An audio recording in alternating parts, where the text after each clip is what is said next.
네.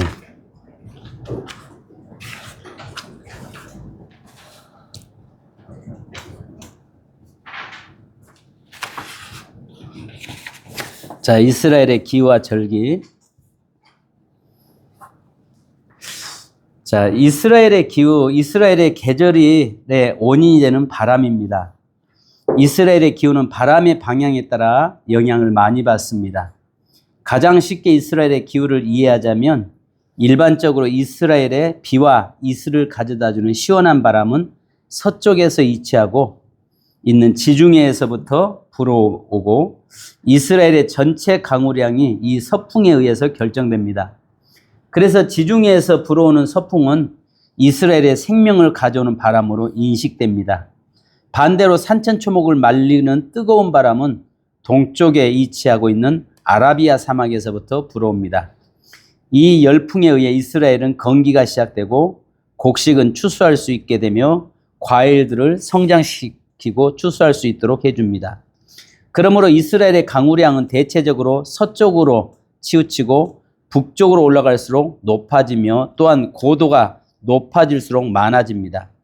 반대로 동쪽으로 치우치고 남쪽으로 갈수록 낮아지고 또 고도가 낮은 곳으로 갈수록 강우량은 적어집니다. 이스라엘의 계절은 이 서풍과 동풍에 의해서 결정이 되며 서풍의 영향을 받아서 우기가 시작되며 동풍의 영향을 받아서 건기가 시작됩니다. 건기는 대략 양력으로 3월 중순이나 4월 초순부터 시작해서 9월 중순이나 10월 초까지 계속됩니다.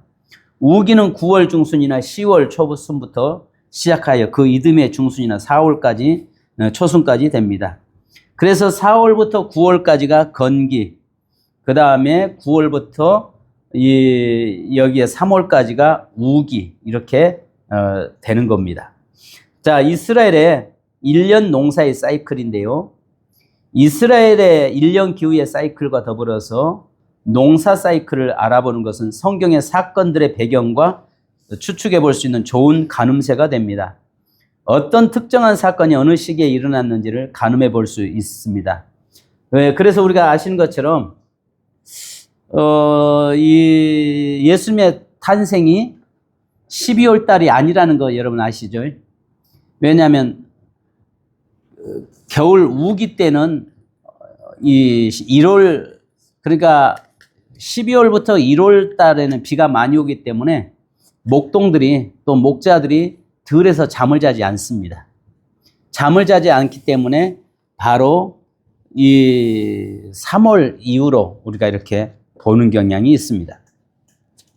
자, 게셀 달력이라고 있는데요. 게셀에서 발견된 카렌다로 아마도 고대 시대 아이들에게 1년 사이클을 가르치면서 사용됐을 것으로 보이는 달력입니다. 이스라엘 지역의 농사의 스케줄을 가늠할 수 있고 당시의 사회상을 가늠해 볼 수 있는 좋은 도구가 됩니다. 그래서 이 게셀 카렌다에 적혀 있는 내용은 2달은 포도원과 올리브의 추수, 2달은 씨 뿌리기, 2달은 봄의 푸른 풀밭, 1달은 아마를 거두는 시기, 1달은 보리를 거두는 시기, 1달은 밀을 거두고 측량하는 시기, 2달은 포도나무에 가지치기를 하는 시기, 1달은 여름 실과의 시기. 자, 그래서요, 우리가 보면은 초막절. 자, 이 초막절이, 수장절이라고도 하고 장막절이라고도 하잖아요.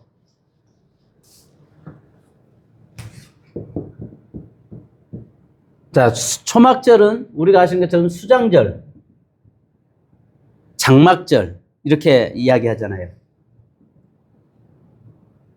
자, 그러면 아시는 대로 초막절이 무슨 날이죠? 초막절이요. 말 그대로 모든 농사를 짓고 올해 10월 달에 초막절이었죠. 그러니까 거두어 들여서 놓고 곡식을 넣고 뭘 하는 날이에요? 일주일 동안 초막을 짓고 거기서 살면서 광야 생활을 했던 것을 기억하는 날이죠. 자, 그런데요, 이 날이 결실과 함께 시작입니다. 즉 이 말이 무슨 말이냐면 초막절날 이때는 비가 오면 안 되는데요. 이때 모든 곡식을 거둬들여서 곡간에 넣고 다시 이때를 기점으로 해서 비가 오기 시작한 절기예요. 비가 오면서 씨앗을 뿌리는 시기예요. 그러니까 초막절이라고 하는 것은 아신 것처럼 이 결실을 곡간에 거둬들임과 동시에 씨를 뿌리는, 그래서 주님께서 나는 알파와 오메가라고 이야기하는 게 예수님이 초막절의 주인공이시라는 이야기예요. 그러니까 알파와 오메가라고 하는 말이 이 초막절을 이야기하고 있는 거예요. 그러니까 초막절은 아시는 것처럼 여기에서 곡식을 거둬들임과 동시에 다시 또 비가 와서 씨를 뿌리기 시작하는, 밭을 가는 시기가 절기가 되는 것입니다. 자, 그러면 여기에서 우리가 보면 한 가지 우리가 이렇게 부를 수 있죠. 서쪽에서 부는 바람, 시원한 바람, 그 바람은 좋은 바람, 고마운 바람. 동쪽에서 부는 바람, 뜨거운 바람, 그 바람도 좋은 바람, 고마운 바람. 자, 이 말은 서쪽에서 부는 바람, 시원한 바람, 그 바람은 좋은 바람, 고마운 바람. 동쪽에서 부는 바람, 뜨거운 바람, 그 바람도 좋은 바람, 고마운 바람. 북쪽으로 가면 헐몬산, 남쪽으로 가면 시내산. 그러죠? 동남풍아 불어라, 서북풍아 불어라. 자, 이 말이 무슨 말이냐면 한 가지 항상 아까 제가 왼쪽 오른쪽 이야기 했잖아요. 재밌죠? 그 왼쪽 오른쪽의 개념 자체가 하나님은 서쪽에서 오시는 분이기 때문에 하나님 편에 올 때의 오른쪽은 의의 손, 밝은 것, 강함, 왼쪽은 어두운 것. 그래서 서쪽에서 하나님이 오시는데 서쪽에서 불어오는 바람은 시원한 바람인데 비를 몰고 온다고요. 동쪽에서 오는 바람은 뜨거운 바람인데 곡식을 익게 만드는 바람이거든요. 좋은 바람이거든요. 그러면 아시는 것처럼 아까 다시 이스라엘 지도 참 쉬워요. 이게 이스라엘 지도예요. 그러면 여기 요단강이고 사해고 여기가 이제 그 아라비아 사막이잖아요. 그러면 우리가 아시는 것처럼 여기서 이렇게 하는 아까 이야기했잖아요. 비가 이쪽으로는 많이 와요. 이쪽으로는 비가 오지 않아요. 그러니까 여기에서 뭘 이야기하냐면, 그런데요, 우리가 한 가지 보면은 북쪽에는 헐몬산이 있고요, 남쪽에는 시내산이 있어요. 그런데 아시는 것처럼 그들이 헐몬산은 늘 만년설이에요. 거기서 눈이 내려서 녹아서 아시는 것처럼 이 요단강으로 갈릴리로 들어오는 거잖아요. 자, 그러면 서쪽에서 부는 바람은, 지중해에서 부는 바람은 이슬을 머금고 와서 비와 이슬을 내려줍니다. 동쪽에서 부는 바람은 아라비아에서 불어오는 바람으로 뜨거운 바람, 이스라엘 안에 있는 여러 식물들을 말립니다. 그래서 동쪽에서 부는 바람에 의해서 과일, 곡식들이 익을 수 있기 때문에 바다 쪽에서 불어오는 바람은 비와 연결이 됩니다. 서쪽 바다 쪽에서 불어오는 바람이 있는 시기는 우기가 되고 동쪽에서 불어오는 바람이 부는 시기는 건기가 됩니다. 그래서 북쪽으로 가면 백두, 머리가 하얀 해발 2870m의 헐몬산이 있고, 남쪽으로 가면 해발 2280m의 시내산이 있어 아주 뜨거운 지역에 있는 산입니다. 두 개의 산이 있는데 이 두 산이 하는 역할이 완전히 다릅니다. 북쪽은 차가운 공기를 가지고 있는 산이고, 차가운 공기는 헬몬산의 산등성이를 타고 밑으로 흘러내리게 되어 있습니다. 따뜻한 지면과 차가운 공기와 만나면서 이슬이 생깁니다. 그래서 헬몬산 주변에 이슬이 많은 이유가 바로 그것 때문입니다. 우리나라 사람들이 백두산을 부를 때 영산이라고 부르죠. 구름에 가려있고 하얗다고 해서 영산이라고 부릅니다. 이스라엘에는 헬몬산을 영산이라고 부릅니다. 유대인들은 헬몬산이 성소라고 생각합니다. 거기에 미스바라고 부른 적이 있습니다. 자, 우리나라하고 똑같죠? 우리나라 북쪽에는 백두산, 남쪽에는 한라산. 그죠? 그런데 제가 백두산을요, 7번 올라갔어요. 예. 7번 올라가서 그곳에서 제가 백두산이 천지가 열려서 거기에 본 것은 제가 어떤 사람들은 올라가도 뭐 조상이 뭐 덕을 공덕을 쌓아야 본다고 하는데 전 5번을 봤어요. 갈 때마다 거의 봤어요. 왜 제가 그쪽 7번을 그렇게 가게 됐냐면 저희 교회가 이제 선교하면서 그 연길에서 이 백두산 밑에 이도백화라고 하는 데까지 가는데 거기서 오전에 차가 버스를 타고 가야 돼요. 그래서 거기 가면 이도백화에 가면 그곳에서 그쪽으로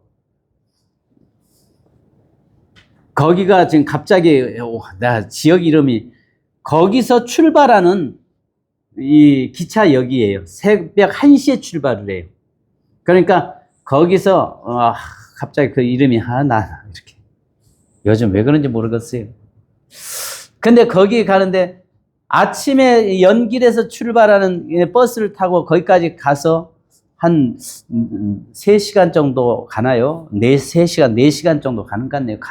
그렇게 가서 이도백화라는 곳에 가서 거기에서 이제 이 기차를 타는데 그러면 시간이 너무 많잖아요. 그러니까 할 일이 없으니까 거기서 차 타고 이제 백두산을 올라가는 거죠. 올라가서 보면은 정말 아름다워요. 정말 웅장해요. 거기 가서 그렇게 보고 내려와서 기차 타고 다시 가고 그렇게 해서 7번을 제가 그곳에 가서 봤는데요. 5번 열린 경험을 저는 했습니다. 근데 아마 이 헐몬산도 좀 백두산보다 높아요. 백두산이 높이가 얼마죠? 2300 몇 메타인가 그러죠? 근데 여기에서 헐몬산은 2870m예요.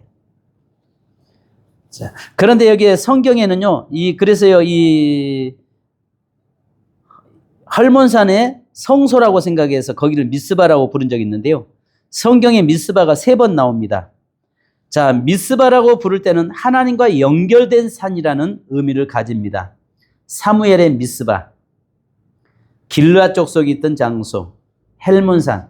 그렇게 해서 이제 여기에 그 다음에 시편 133편 1절로 3절에 보라 형제가 연합하여 동거함이 어찌 그리 선하고 아름다운고 머리에 있는 보배로운 기름이 수염 곧 아론의 수염에 흘러서 그 옷깃까지 내린 같고 헐몬의 이슬이 시온의 산들에 내린 같도다. 거기서 여호와께서 복을 명령하셨나니 곧 영생이로다. 자, 지난번에 제가 말씀드렸죠. 아론의 여기 보니까 보배로운 기름이 아론의 수염에 흘러서 그 옷깃까지 내린 같고 이 말이 무슨 말이라고 했죠?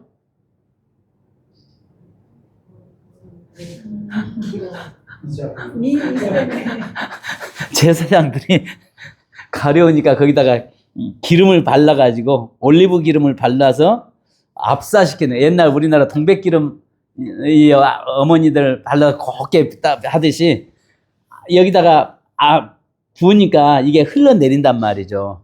근데 그 모습이 어떤 모습으로 봤냐면은 헐몬산에서 눈이 녹아가지고 그 물이 흘러내린 것처럼 그런 모습으로 비유하고 있는 거예요. 그러면서 여기 보니까 뭐라고 해요? 여기에 여호와께서 복을 명령하셨나니 곧 영생이로다. 즉 헐몬산에 하나님이 계신 그 복을 주신 것처럼 제사장 아론을 통해서 선포되는 그 복을 하나님이 허락하셨도다. 이렇게 노래하고 있는 것입니다. 그러니까 이 일 잡으려고 우리 어렸을 때도 이 많았잖아요. 근데 한때 초등학교 아이들에게 이가 퍼져가지고 막 그 약 뿌려도 우리 딸내미가 어느 날 보니까 이가 머리에 석회가 있어가지고 괜히 가렵죠. 그래가지고 약국 가서 약 사다 해도 안 죽더라고요. 그러면서 나중에 그 학교가 반 전체가 그냥 그 이가 퍼져가지고 그런 적이 있었습니다. 그런데 여기에서 그 시온산의 헐몬산을 형제라고 표현했습니다. 그래서 헐몬산은 하나님이 거하시는 산이고 시온산도 하나님이 거하시는 산으로 표현합니다. 나중에는 시내산도 하나님이 거하시는 산이라고 봅니다. 남쪽의 시내산은 우리의 이야기의 주제에서 벗어나 있습니다. 헬몬, 레바논 산맥의 남쪽 끝자락, 습기가 연결되는 쪽, 서쪽, 북쪽, 뜨거움과 연결되는 쪽, 동쪽, 남쪽. 동남풍이 불면 뜨거운 바람이 부는 것이고요. 서북풍이 불면 습기가 있는 바람이 부는 것입니다. 자, 유대 산지의 단면도입니다. 자, 이 단면도를 보시면요, 해안 평지가 있고 셰펠라가 있습니다. 셰펠라가 있고요, 유대 산지가 있고요, 그 다음에 유대 광야가 있고요, 사해가 있습니다. 그리고 요르단이 있습니다. 자, 보십시오. 이 사진을 여기에 보면 단면도인데요. 이 단면도를 보시면 어떻게 볼 수 있냐면요.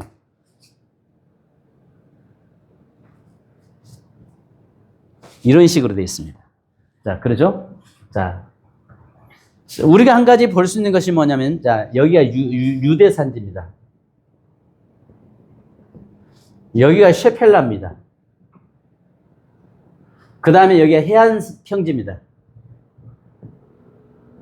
여기가 이제 바다, 여기에 지중해죠.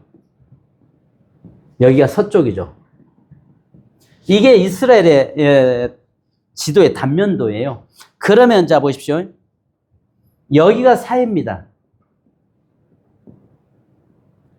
자, 비가 서쪽에서 여기서 바람이 이슬이나 비가 몰고 와서 쏘는데 여기 와서 딱 걸립니다.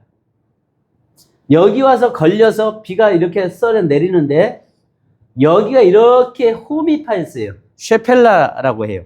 이 셰펠라는 여기가 이제 늘 물이 고여 있는 곳입니다. 그러니까 여기에 나무들이 굉장히 울창하죠. 그리고 여기는 해안 평지입니다. 그러니까 생각해 보세요. 비가 와서 바람이 불어서 여기에 부딪히니까 여기는 전부 다 뭐가 있어요? 숲이 우거져 있고 굉장히 초장이 형성되어 있습니다. 자, 이쪽으로는요, 없어요. 그러니까 이 유대 산지를 기점으로 해가지고 서쪽과 동쪽이 논하지는 겁니다. 그래서 그들 생각할 때는요, 늘 이쪽은 여기서 바람이 불어오기 때문에 하나님은 늘 서쪽에 계시다. 이렇게 생각을 했던 거죠.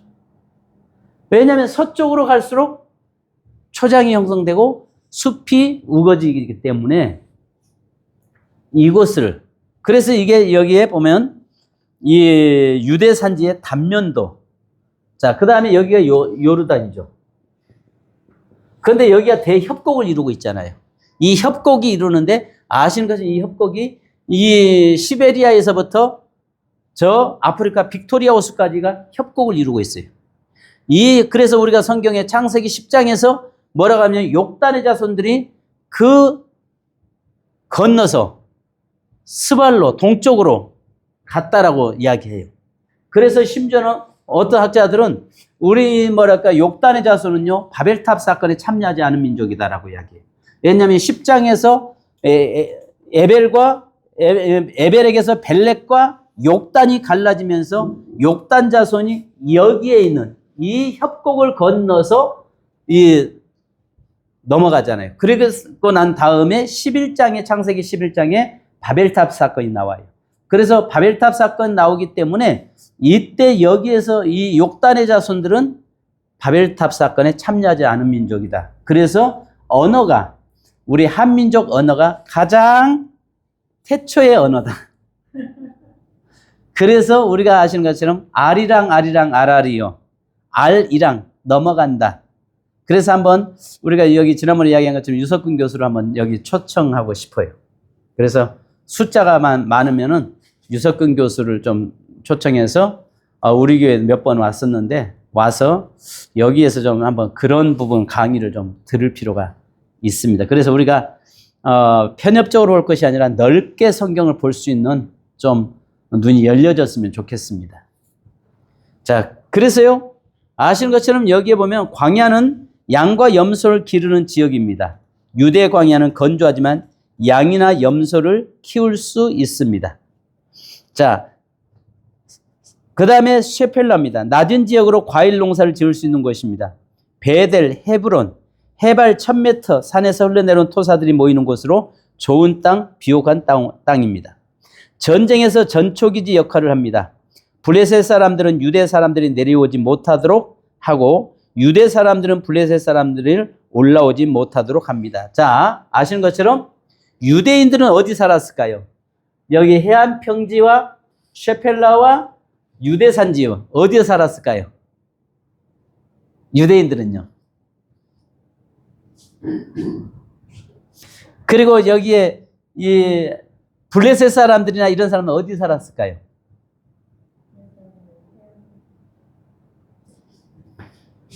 자, 유대인들은 유대 산지 여기서 살았습니다. 이쪽은요, 블레셋 사람들이 살았죠.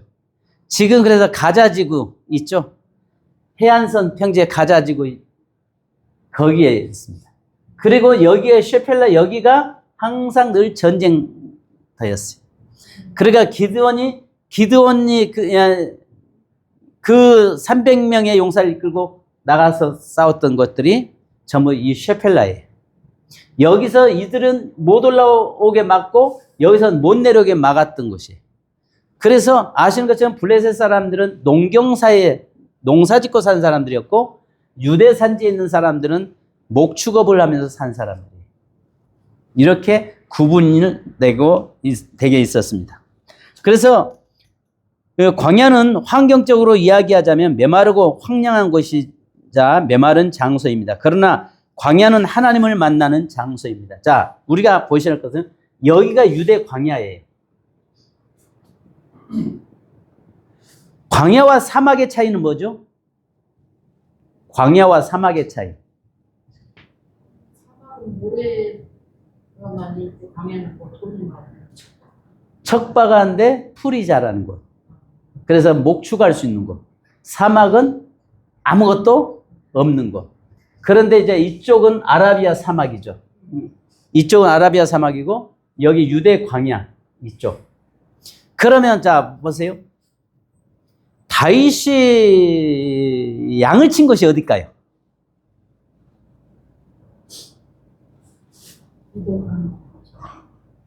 자, 다윗이 양을 치는데 사자가 와서 사자가 살 수 있는 것이 어떤 것일까요?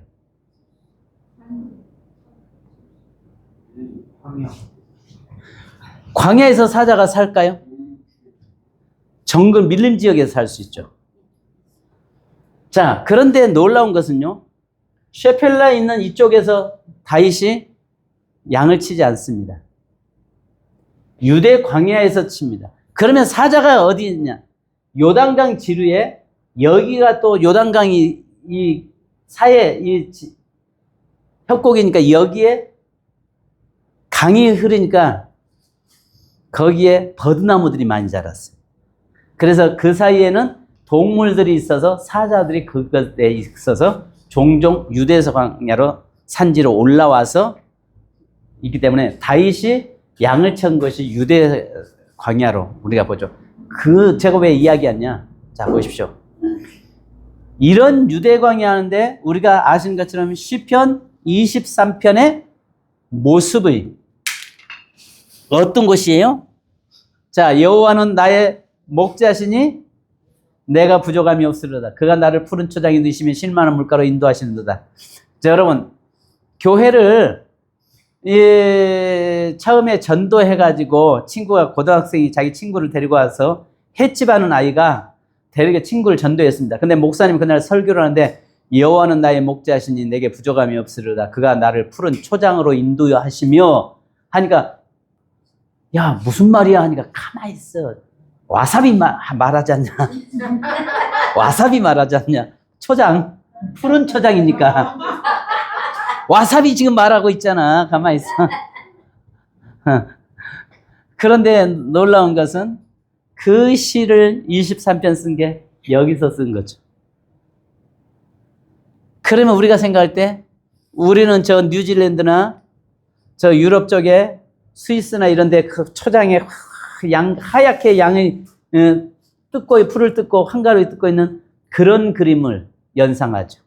또 우리가 그림 그릴 때 예수님이 그런 곳에 그림을 우리가 하고 있죠. 그죠? 근데 놀라운 것은 이곳이라는 거죠. 그럼에도 불구하고 뭘 이야기하냐?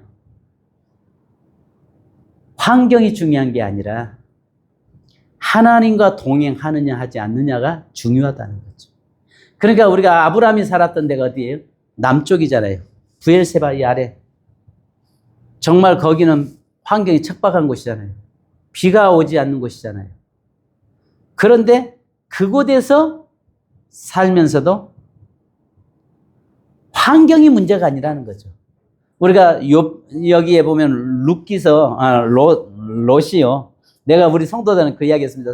여러분 성경에 여러분들이 좋아하는 로또라고 하는 단어가 나와 있습니다. 이야기하니까 다 신기해가지고 어디 하니까 창세기 12장에 보니까 롯도 아브람을 쫓아갔고 그래서 로또가 나옵니다. 진정한 대박 맞는 인생은 믿음의 사람과 함께하는 것이 로또 맞은 인생이요. 아브라함을 따라가는 것이 롯에게는 진정 로또 맞은 인생이었습니다. 근데 아브라함을 떠날 때 그는 로또가 아니라 망조당한 인생이었습니다. 제가 그렇게 설교했어요. 근데 보니까 아시는 것처럼 롯이 아브라함을 따라왔을 때는 복을 받잖아요. 근데 아브라함을 떠나서 그 요단 들을 바라볼 때에 애국가 같았다라고 이야기하잖아요.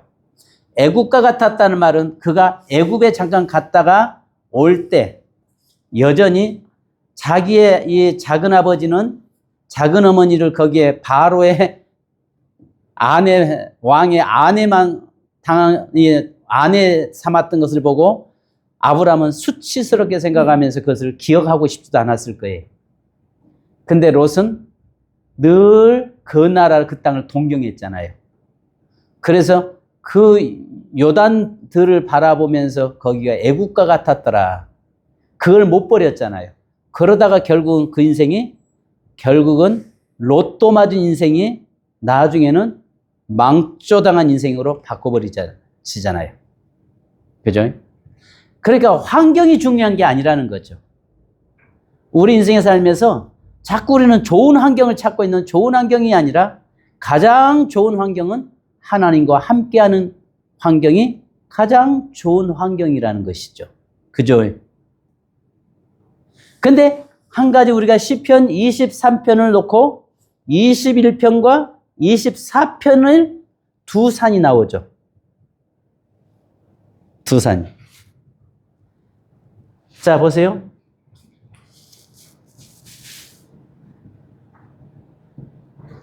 자, 시편 21편이고 24편의 산이에요. 자, 21편은 무슨 산이 나와요? 시편 21편 한번 보세요.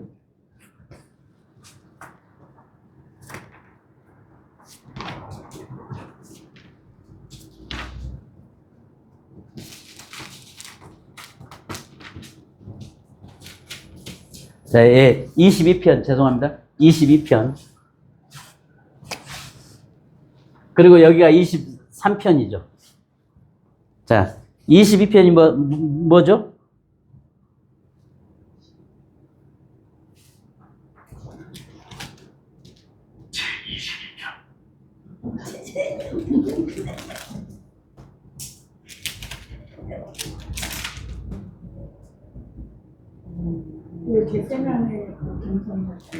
그죠? 무슨 산이에요? 겟셋만의 동산이에요. 갈보리산이에요. 갈보리산. 그렇죠. 갈보리산. 겟셋만의 동산이에요. 자, 그 다음에 24편은요.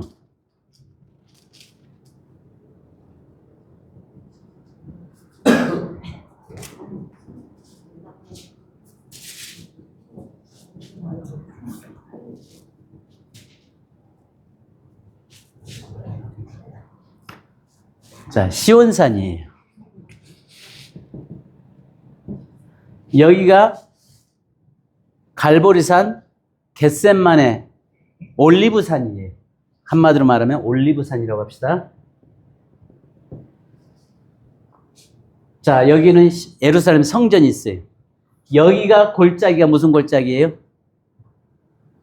기드론 골짜기예요.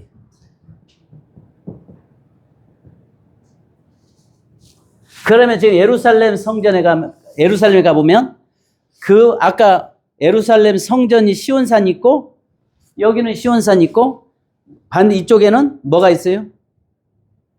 겟셈만의 동산이 있어요. 갈보리산이 있어요. 두 산 사이가 기드론 골짜기인데 지금 시편 23편이 그 사이 골짜기 이야기예요. 그러면 우리가 아시는 것처럼 이 과정을 주님 가신 그 길을 지나서 시온산에 가는 그 두 산이 우리에게 있어야 되는 거죠. 그러니까 저와 여러분에게 이 두 산이 있어야 돼요. 주님의 십자가의 죽으심이 나도 함께 죽음이 있어야 된다는 거죠. 십자가의 죽음. 그죠? 그리고 나도 함께 부활해서 주님과 함께 노래하고 주님께 예배하는 삶이 있어야 된다. 그럴 때에 우리의 삶이 뭐가 되는 거예요? 23편, 10편, 23편이 내 삶을 살 수 있는 거라는 거죠.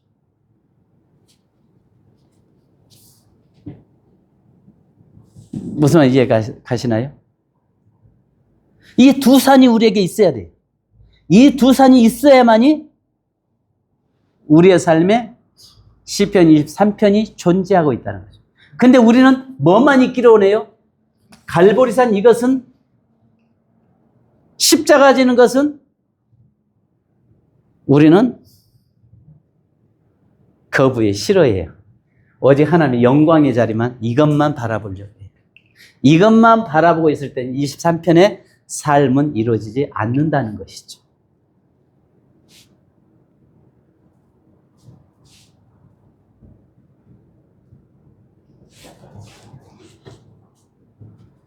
그죠?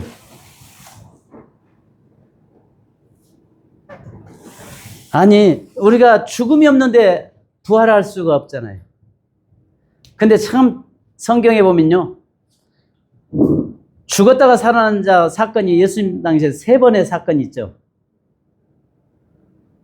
야이로의 딸, 나인성 과부의 아들, 그 다음에 예수님의 친구 나사로.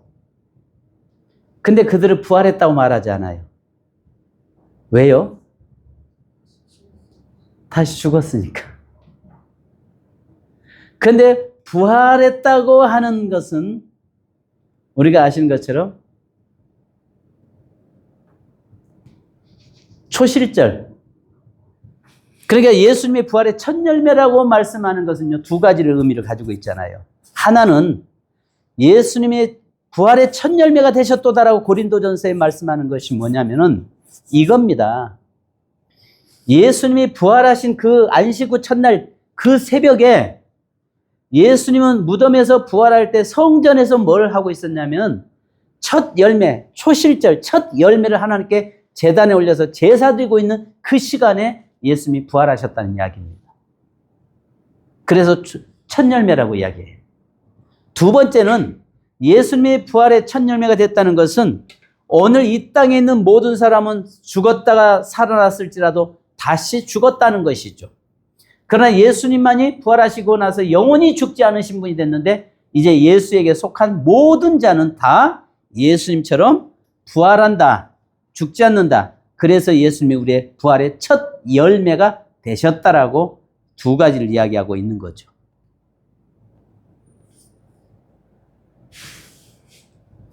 저는요, 시편 23편을 볼 때 정말 그 모습이 우리 삶에 그게 반드시 있어야 되는 게 22편과 24편이 그 두 산 사이의 골짜기가 23편이에요.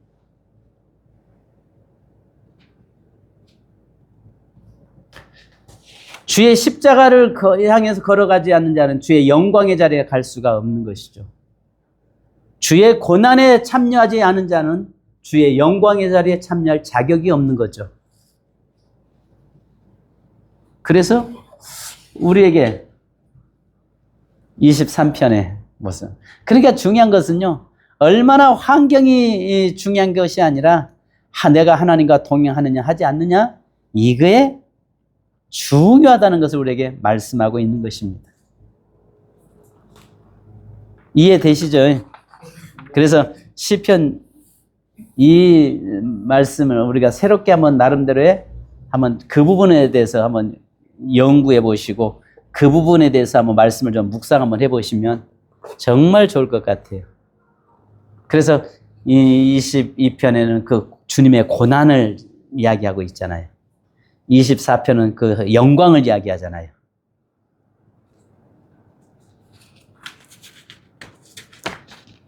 자, 한 장 넘겨세요. 지중해의 영향.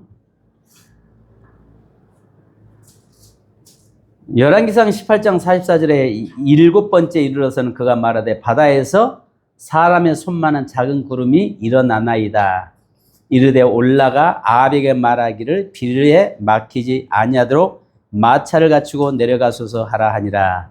자, 사람의 손만한 구름이 하나 났다. 이 말이 무슨 말이에요? 비가 오는데 하나님이 보내셨다, 그 말이에요. 하나님이 이 비를 보내셨다라고 하는 이야기입니다. 그 다음에 아라비아 사막의 영향. 시편 78편 26절 27절에 그가 동풍을 하늘에서 일게 하시며 그의 권능으로 남풍을 인도하시고 먼지처럼 많은 고기를 비같이 내리시고 나는 새를 바다의 모래같이 내리셨도다. 1시간 반이면 가는데 고도 차이가 800m까지 올라갔다가 사해 해안까지 400m까지 갈 수 있습니다. 지중해의 기후가 다르고 예루살렘의 기후가 다르고 사해의 기후가 다릅니다. 그러니까요, 광야라고 하는 것은요, 내려가는 게 보통 한나절을 내려갔다가 올라와야 될 정도로 그렇게 굉장히 험합니다. 자, 그래서요, 동풍의 영향을 받는 쪽은 동쪽이고요, 서풍의 영향을 받는 쪽은 서풍입니다. 그러니까 아까 여기에 유대 산지 놓고 동풍의 바람 부는 이쪽은 영향을 이쪽을 받는 것이고 서풍이 불면 이쪽이 영향을 받는 것입니다. 그래서 우리가 아는 것처럼 열왕기상 18장에 보면 엘리야가 갈멜산이 아시는 것처럼 여기잖아요. 그 지도 보면 여기 이렇게 여기가 갈멜산이잖아요.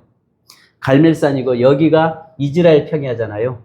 이스라엘 평야인데 여기 갈멜산 여기 꼭대기에서 보면 여기가 사이 평야가 있는데 이곳에 우리가 성경이 말하는 아마겟돈 골짜기라고 하잖아요.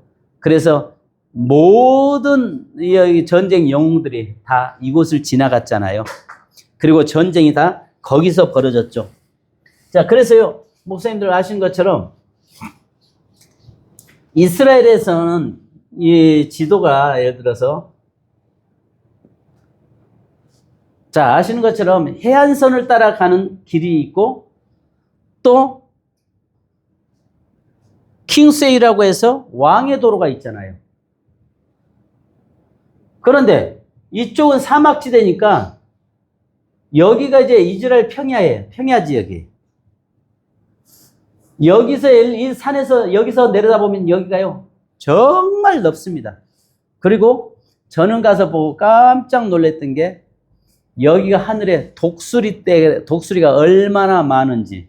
그래서 성경에서 마지막 때 그 여호와 잔치에 독수리들을 참여시킨다고 말씀하는데 이 지역이 이 해안선과 킹스웨이가 지나가는 이 길목 여기가 그동안 전 세계의 모든 전쟁 영웅들이 여기를 통과됐고 여기서 전쟁이 벌어졌죠.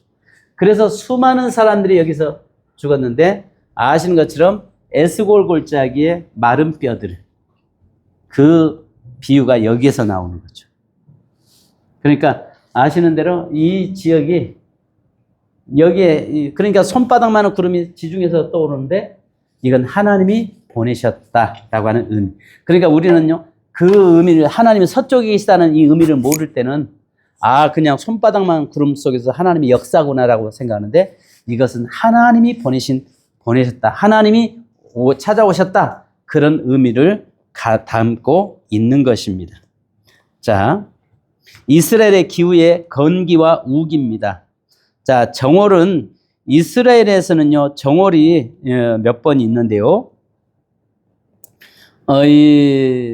이스라엘은 4월, 니산월 해가지고요, 우리나라 태양력의 3개월을 빠릅니다.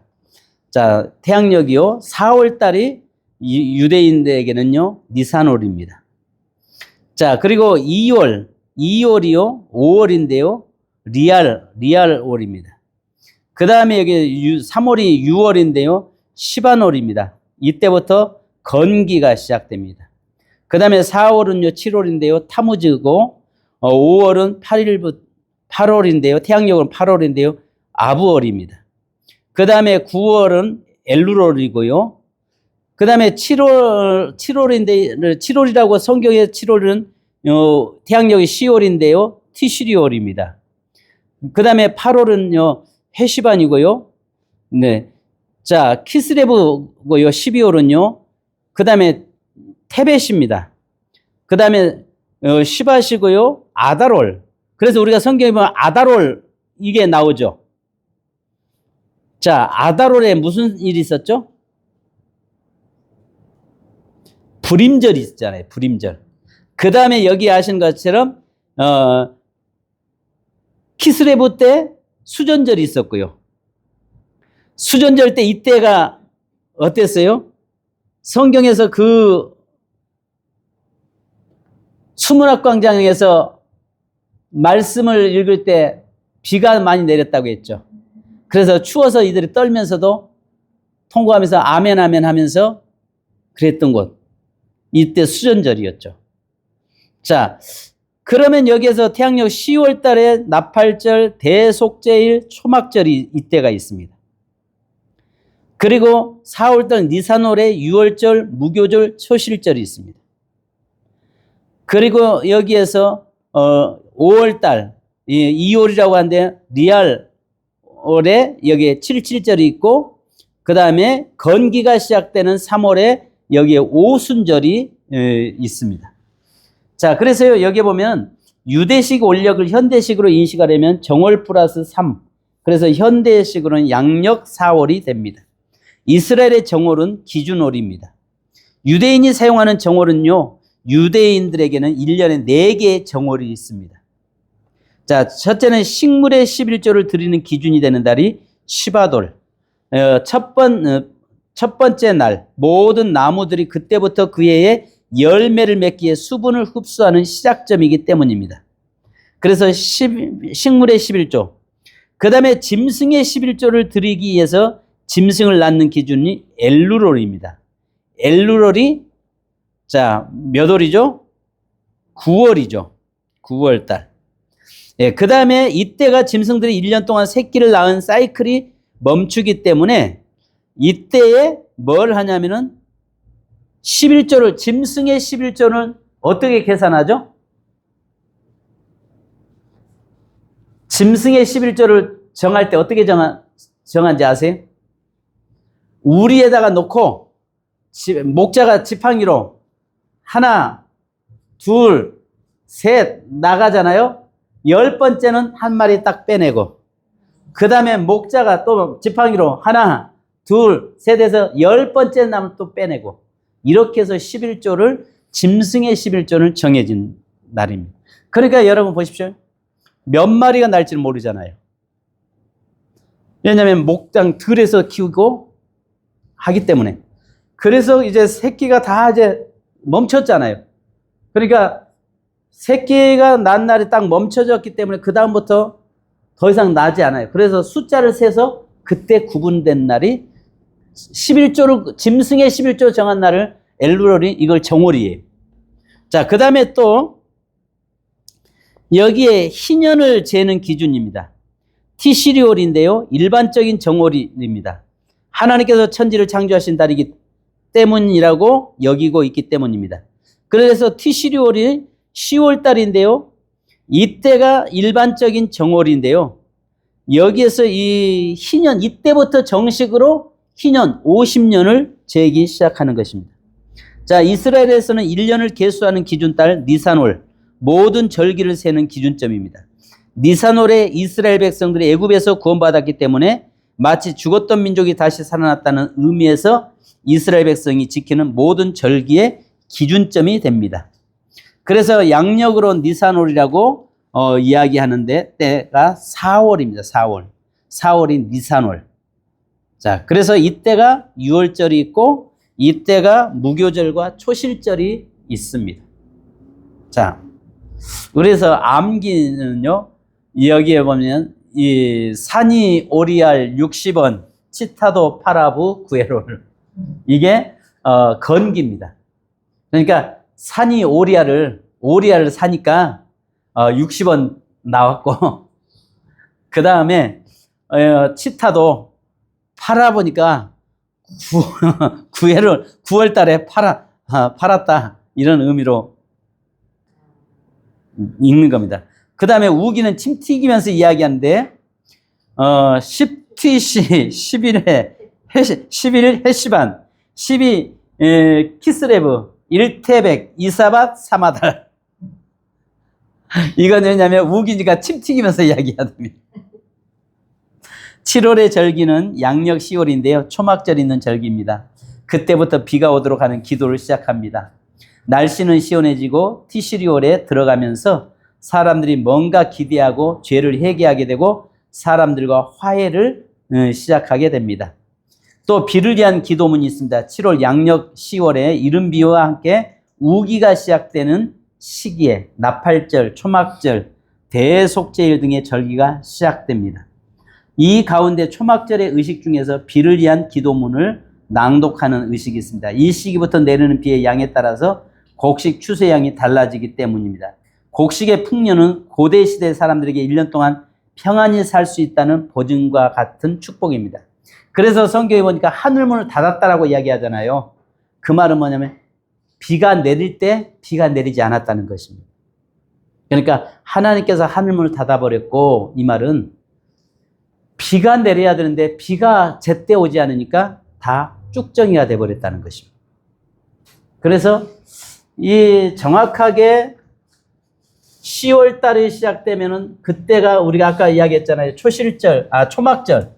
자, 초막절 때 장막절, 수장절이라고 하는데 알파와 오메가라고 하는 이야기가 이때가 대속죄일이 들어있어요. 그래서 예수님이 그분이 나는 알파와 오메가라고 이야기하고 있는 이유가 바로 거기에 있습니다. 그래서 여기에서 티시리월 10월 달에 나팔절, 대속죄일, 초막절. 그래서 여기서 나팔절은 10년에 나팔 불잖아요. 1일날. 그러니까요, 티시리월 1일날 나팔을 불면서 10년을 선포하는 것입니다. 자, 이때 대속죄일과 초막절. 그래서 이때가 이제 비가 오기 시작하고 비 오게 달라고 기도하면서 이때 비가 와야 곡 씨앗을 뿌리게 돼 있어요. 만약에 이때 비가 오지 않으면 씨앗을 뿌릴 수가 없고요. 그 다음에 늦은 비, 오순절이 있잖아요. 이른 비와 늦은 비를 내린다고 이야기하는데요. 우리가 아시는 것처럼 4월 달에 늦은 비가 내려줘야 곡식이 익을 수 있다는 것입니다. 3월에서 4월 달.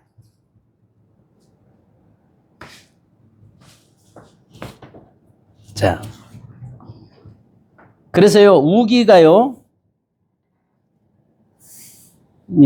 그 다음에 그래서요, 비를 위한 기도문이 있고요, 이슬을 위한 기도문이 있습니다. 건기가 시작되는 양력 4월에 6월절을 비롯하여 무교절, 초실절, 7.7절, 오순절 등의 절기가 있습니다.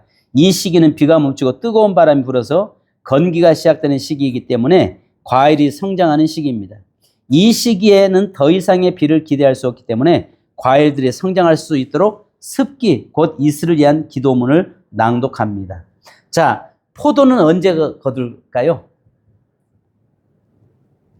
포도는요?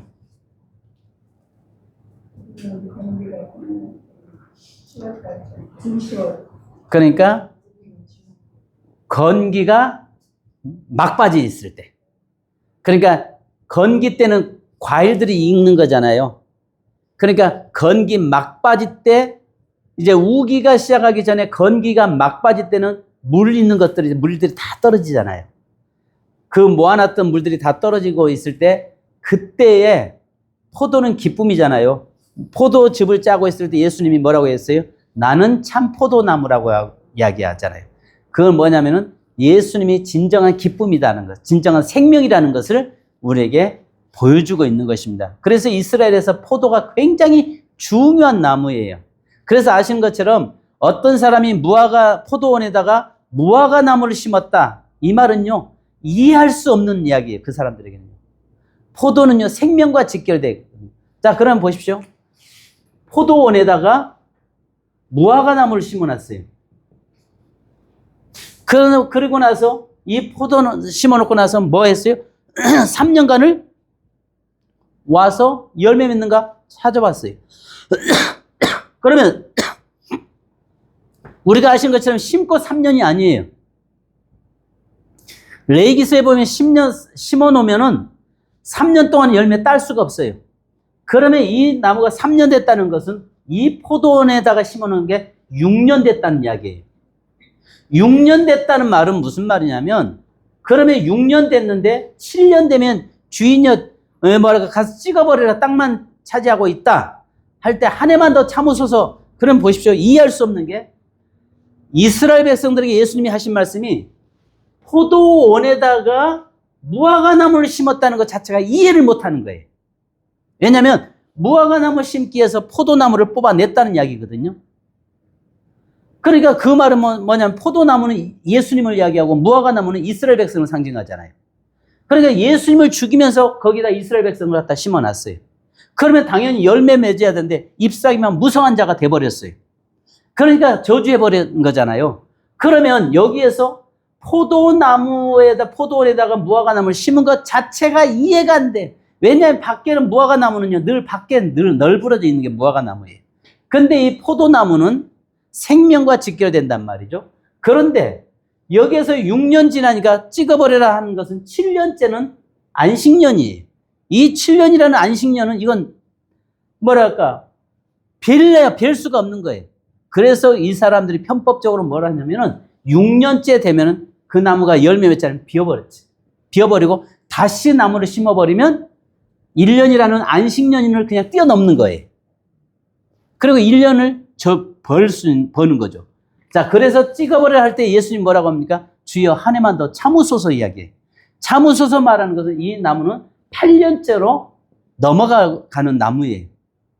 그러니까 이건 뭘 이야기하냐면요, 무화과 나무를 심었다는 것 자체도 이해가 안 되고, 6년이 됐는데도 열매 맺자는 것, 놔두라고 하는 것도 이해할 수 없는 이야기를 지금 우리 주님께서 말씀하고 계시는 거거든요. 그러니까 포도나무가요, 그만큼 중요한, 그들에게는 생명과 직결되기 때문에, 그래서 여러분 포도나무, 아까도 번제물을 태우는데 포도나무는 썰서는 안 된다라고 이야기했잖아요. 그런 의미를 가지고 있는 것입니다. 그래서요, 여기에 보면 우기는 10월 초부터 3월까지 조금만 한 5분만 더 하십시다. 자, 10월은 이른비 요래와 11월 이른비가 요래입니다. 땅을 기경하고 씨를 뿌립니다. 이때가 나팔절, 신년 있고요, 대속제일, 초막절, 장막절이 10월에 있습니다. 그 다음에 여기에서 12월에 수전절이 있습니다. 1월에 큰 비가 겟셈이 있습니다. 이때가 장마철입니다. 그러니까 큰 비가 있는데 여기에서 수전절 아시죠? 수전절 날 뭐 어떤 일이 있었던가. 그 다음에 큰 비 겟셈이라고 하고요. 그 다음에 여기에서 우리가 봐야 할 것이 뭐냐면 2월, 3월은 늦은 비, 말쿠시입니다. 이때 늦은 비가 내려야 됩니다. 그러니까 이른 비가 10월에서 이른 비가 내려야 되고 늦은 비가 여기에서 2월에서 3월에 내려줘야 곡식이 연근단 말이에요. 그래서 이른 비와 늦은 비를 주님이 주신다는 말이 제때에 이 비가 내려져야 그들이 살 수 있다는 것입니다. 같은 비라도 부르는 이름이 다릅니다. 2달씩 나눕니다. 이른 비는 요래 하는 것이고 가장 많이 내리는 비를 겟셈이라고 부릅니다. 그리고 비가 줄어드는 시기에 오는 비를 말쿠시라고 부릅니다. 그래서 요래는 10월에서 11월에 내린 비, 씨앗을 파종하기 위해서 내리는 이른 비입니다. 겟셈은 12월에서 1월에 내린 비인데 가장 많이 내린 비인데 폭우입니다. 농작물이 잘 자라도록 도와주는 비입니다. 말쿠시는요 2월에서 3월에 내리는 비인데요. 농작물의 목을 내밀고 나달의 알곡을 채우기 위해서 내리는 늦은 비입니다. 자, 성경에 보면은 시편에 울며 씨를 뿌린 자는 정령 기쁨으로 그 단을 거두리로다라고 말씀을 하죠. 그게 어디서 그거 시가 어디서 써진지 아세요? 이것만 하나 하고 마치겠습니다.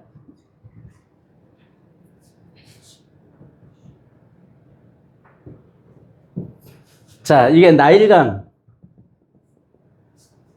삼각주입니다. 여기가 우리가 아시는 것처럼 고센이죠. 그러면 지중해 이 파도가 이렇게 물이 이렇게 돕니다. 도는데 여기서 이 나일강의 아프리카에서부터 내려오는 수단 이쪽에서부터 오는 좋은 흙들이 비옥한 흙들이 여기로 다 해서 떨어옵니다. 그래서 이 흙들을 전부 다 여기다 갖다 채워놓습니다. 이렇게 쪽에. 그러니까 이쪽으로요. 근데 이쪽에는 곡식을 심으면 그 해에 여기에 겟셈 큰 비가 내리지 않으면 그날 대풍을 이루는 겁니다. 근데 2, 3년에 한 번씩 큰 비가 와서 그냥 다 쓸어버리는 거예요. 그런데 여기다가 씨앗을 뿌려놓으면은 워낙 땅이 비어가니까 아주 큰 풍년을 이루는 건데 그걸 기대하고 씨앗을 뿌렸어요. 근데 큰 비가 와서 겟셈이 와서 다 쓸어버리면 그 해 농사 망치는 거죠. 그런데 그 해에 큰 비가 오지 않으면 아주 대풍을 이루니까 울며 씨를 뿌린 자는 정녕 기쁨으로 그 단을 거두리로다라고 이야기하는 겁니다. 그것을 가지고 그러니까 성경은요 절기나 그 지형을 가지고 우리에게 영적인 설명을 하고 있어요.